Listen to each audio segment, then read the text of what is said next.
1 Corinthians. Introduction. The last place to start a church. Few expected much from crazy Corinth. Brothers, think of what you were when you were called. Not many of you were wise by human standards, not many were influential, not many were of noble birth. But God chose the foolish things of the world to shame the wise, God chose the weak things of the world to shame the strong. Chapter 1 verses 26 to 27.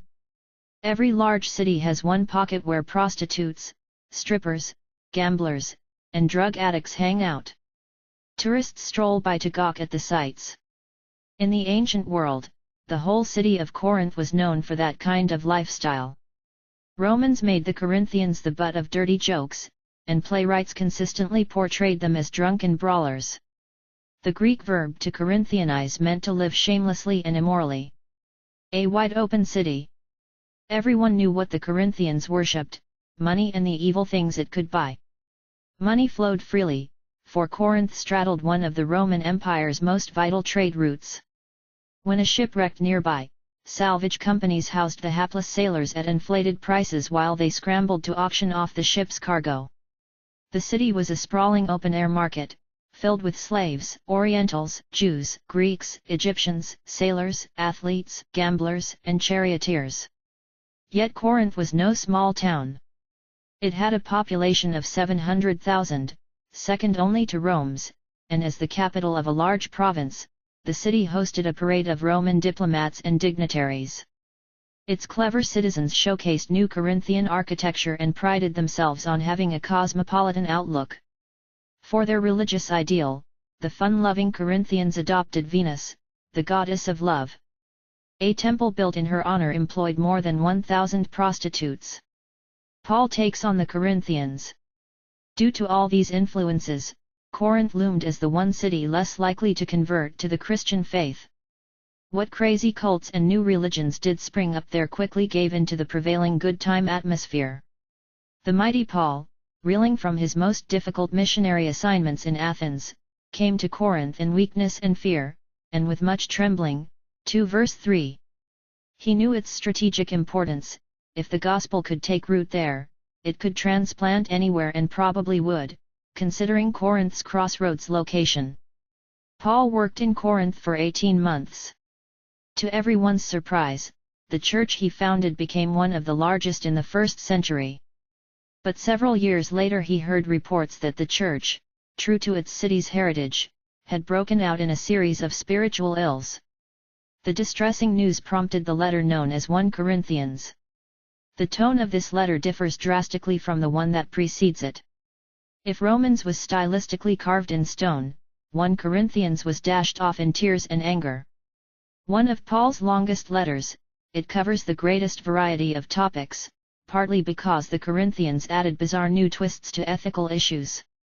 In it, Paul gives practical advice on a series of church problems as well as a fascinating glimpse into the personal lives of early Christians.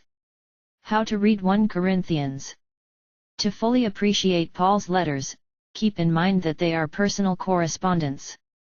We are actually reading someone else's mail. In 1 Corinthians, an angry apostle gives direct, forthright advice to a troubled local church. Paul saw alarming trends at work, and he used his full literary powers to set its members on the right course. He tried sarcasm, emotional pleas, autobiography, poetry, and lengthy arguments. First, you will encounter the problems that had been reported to Paul: divisions in the church, a case of incest, court cases, the abuse of Christian freedom, chaos in the worship services. Paul lunges into these problems early in the book.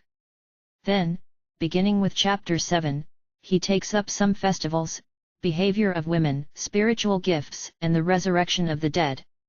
The first letter to the Corinthians presents a foundation for practical Christian ethics. Use the boldface subtitles throughout the book to locate those issues that specifically trouble you.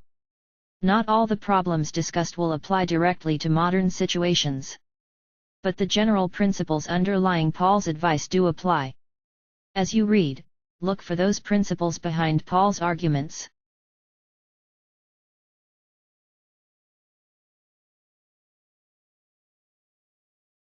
Ang unang sulat ni Pablo sa mga taga-Korinto, unang kabanata.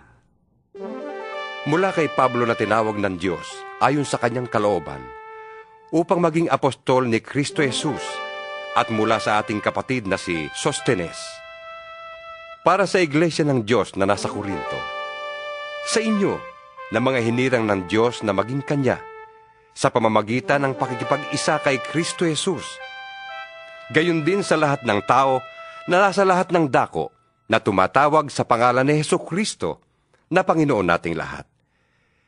Sumainyo nawa ang pagpapala at kapayapaan mula sa Diyos na ating Ama at sa Panginoong Hesukristo. Lagi akong nagpapasalamat sa Diyos dahil sa mga pagpapalang ibinigay niya sa inyo sa pamamagitan ni Kristo Jesus. Dahil sa inyong pakikipag-isa kay Kristo, kayo ay naging masagana sa lahat ng bagay, maging sa pananalita at sa kaalaman. Ang katotohanan tungkol kay Kristo ay pinagtibay sa inyo, kaya't hindi kayo nagkukulang ng anumang pagpapala, habang hinihintay ninyong bumalik ang ating Panginoong Hesukristo. Kayo'y gagawin niyang matatag hanggang wakas, upang matagpuan kayong walang kapintasan sa araw ng ating Panginoong Hesukristo. Tapat ang Diyos na tumawag sa inyo upang makipag-isa sa Kanyang anak na si Hesukristong ating Panginoon. Mga kapatid, ako'y nakikiusap sa inyo. Sa ngalan ng ating Panginoong Hesukristo, magkaisa kayo at huwag magkabahabahagi, maging sa isipan at maging sa layunin. Sapagkat ibinalita sa akin ng mga kasamahan ni Chloe na kayo raw ay nag-aaway-away.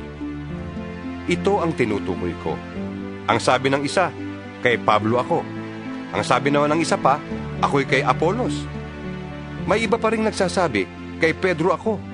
At may nagsasabi pang, ako'y kay Kristo. Bakit? Nahati ba si Kristo?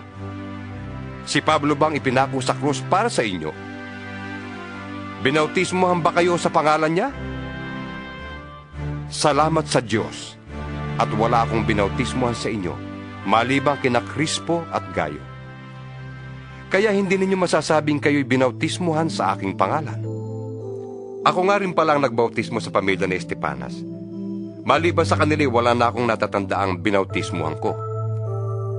Sapagkat sinugo ako ni Kristo, hindi upang magbautismo, kundi upang mangaral ng magandang balita. Ipinangaral ko nga ito, ngunit hindi sa pamamagitan ng pananalitang batay sa karunungan ng tao, nang sa gayon ay hindi mawalan ng kabuluhan ang pagkamatay ni Kristo sa krus. Ang aral tungkol sa pagkamatay ni Kristo sa krus ay kahangalan para sa mga taong naliligaw ng landas. Ngunit sa ating mga naliligtas, ito'y kapangyarihan ng Diyos. Sapagkat nasusulat, sisirain ko ang karunungan ng marurunong at gagawin kong walang saysay ang katalinuhan ng matatalino. Ano ngayon ang kabuluhan ng marurunong, ng mga tagapagturo ng kautusan, ng mauhusay na debatista sa daigdig na ito? Ipinapakita ng Diyos na ang karunungan ng sanlibutan ito ay kahangalan lamang.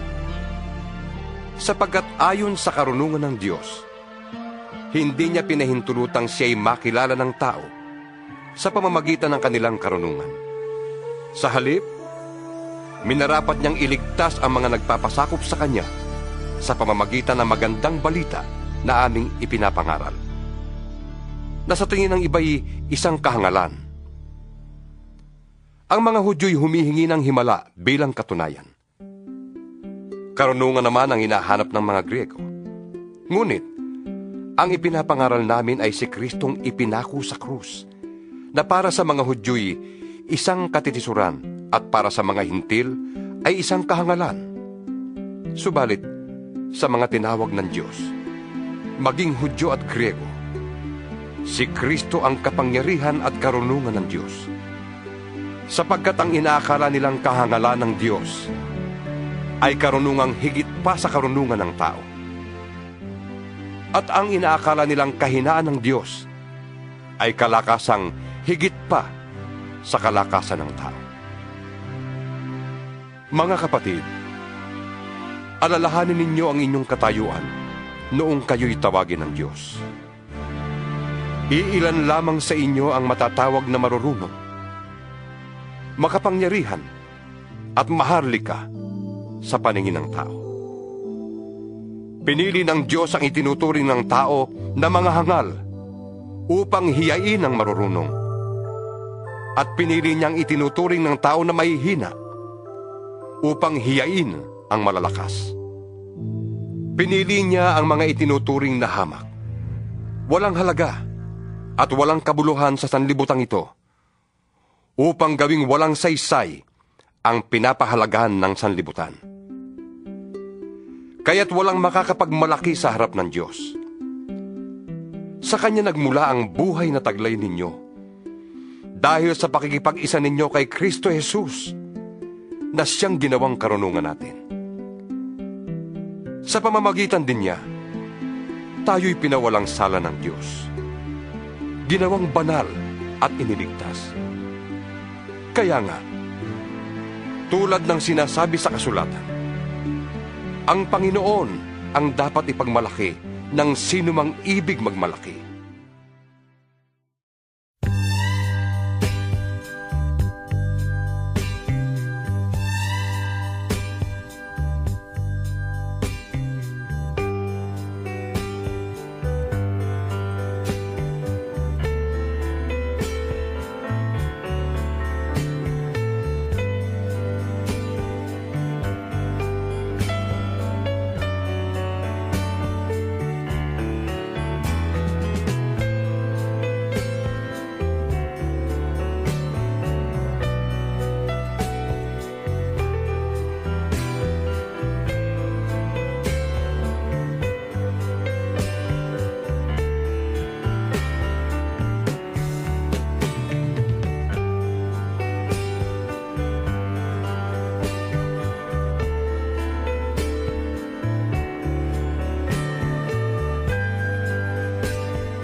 In obedience to Christ's command, John 15, allow me to say this from the bottom of my heart.